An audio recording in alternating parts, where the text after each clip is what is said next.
I'm going to show you an equation. It's not physics, it's not chemistry. It's the equation that decides whether you get rich or fall behind. And the most disturbing part is, it doesn't care about your effort. It doesn't care about your intelligence. It doesn't care how hard you work. It only obeys one thing: position. And when this is over, you'll look at your salary, your bank balance, the system around you, and you won't see anything the same way again.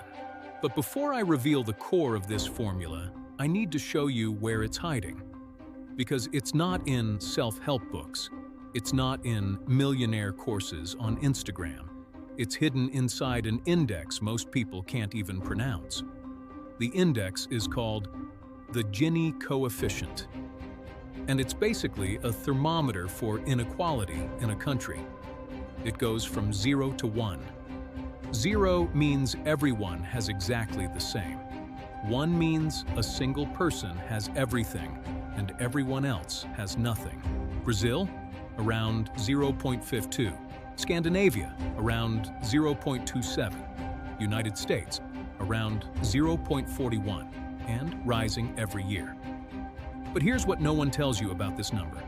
It doesn't just measure inequality, it measures velocity, the speed at which wealth is concentrating. And once you understand that, you realize this isn't a snapshot. It's a movie. And the movie is accelerating. Now, why does it accelerate? What's the engine? Most people stop here.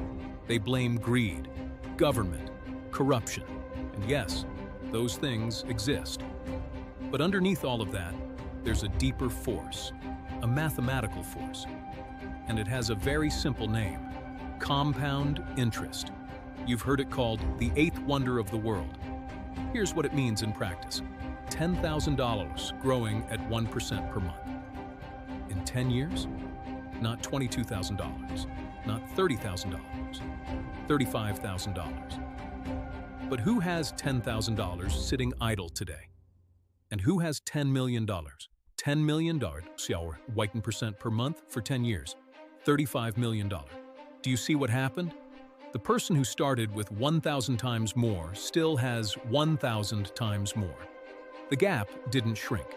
It stayed proportional and exploded in absolute terms. One person gained $25,000.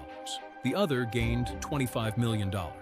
Same rate, same time, same logic, completely different reality. But that's only layer 1. Layer 2 is where things get unsettling. Do you know what structural leverage is? Not what they teach in school, not just borrowing money to invest. Structural leverage is the ability to make the system work for you without consuming your time. And it's only available to those who already have capital. Think about it. A worker sells time, and time is finite, 24 hours. No one escapes that. An asset owner sells the use of money, and that is infinite. A landlord doesn't need to work more hours to earn more. A shareholder doesn't work more to earn dividends. He just needs more shares. Labor has a ceiling, capital does not. And this is where the formula begins to fully reveal itself. There's an economic concept called RG. It means the return on capital is historically greater than the growth of the economy. Translation: those who own capital grow wealth faster than the economy itself. This isn't political, it's not moral, it's mathematical.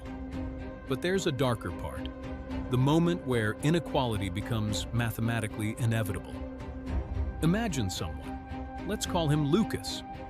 Lucas works hard every day, wakes up early, sleeps late, does everything right. He saves 20% of his income every month, more than most people. He thinks he's on the right path. And he is, on a certain path. But while Lucas saves $100 a month, there's someone else. Let's call him Victor. Victor has $600,000 invested, earning 0.8% per month. How much does Victor make without working? $4,800 per month. Lucas works full-time. to earn what Victor earns in his sleep. Not because Victor's smarter, not necessarily because he worked harder, but because Victor crossed a threshold. Economists call it the capital-labor decoupling point. Before it, you work to survive. After it, capital works for you. Lucas is below it, Victor is above it, and the system pushes them in opposite directions. Why? Because above the threshold, you gain access to better financial instruments, higher yields, exclusive opportunities. Below it, basic products, lower returns, same economy, completely different outcomes. The formula favors those who already won. But here's where everything shifts. The real secret isn't working harder. It's not cutting small expenses. It's not discipline alone. The real secret is this: you must change sides of the equation as fast as possible. There are two sides: labor, where you trade time for money; capital, where money generates more money. Most people spend their entire lives optimizing the labor side. Better jobs, promotions, degrees, all valid, but limited. The capital side has no ceiling, because it doesn't depend on hours, it depends on position. And the moment everything becomes irreversible is when someone stays too long on the labor side, while the capital side runs away beyond reach. This isn't motivation, this is math. And that Gini coefficient from the beginning? It measures exactly this. How much of total wealth sits on the capital side, and how much sits on the labor side? When it rises, capital is taking a bigger share, always. There's no simple political fix. But there is an individual response. The real question isn't, how do I get rich? The real question is, how do I cross the threshold as fast as possible? And the answer comes down to three variables. First, time exposed to capital. Waiting to invest is the biggest mistake. Time matters more than starting amount. Second, real versus nominal returns. If your return is 10%, but inflation is percent, you only gained 2%. Third, transfer rate from labor to capital. It's not how much you earn, it's how much you move into capital. Combine all three: long exposure time, real positive returns, high transfer rate, and you create the conditions to cross the threshold. Inequality is not a sentence, it's an equation. And equations can be manipulated. But there's one last layer, a variable I left out on purpose. Network leverage. It's not about money, it's about who you know, access to information, access to rooms where decisions are made. And this kind of leverage is rarely bought. It's inherited or built over generations, which means the equation has a hidden multiplier. You came here expecting a magic formula, but the truth is more powerful than magic. There is a mathematical structure behind wealth concentration. It's in the Gini coefficient, in compound interest, in leverage. It's not a conspiracy, it's a system.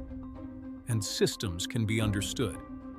And what can be understood can be navigated. Lucas can still cross the threshold. You can still cross the threshold.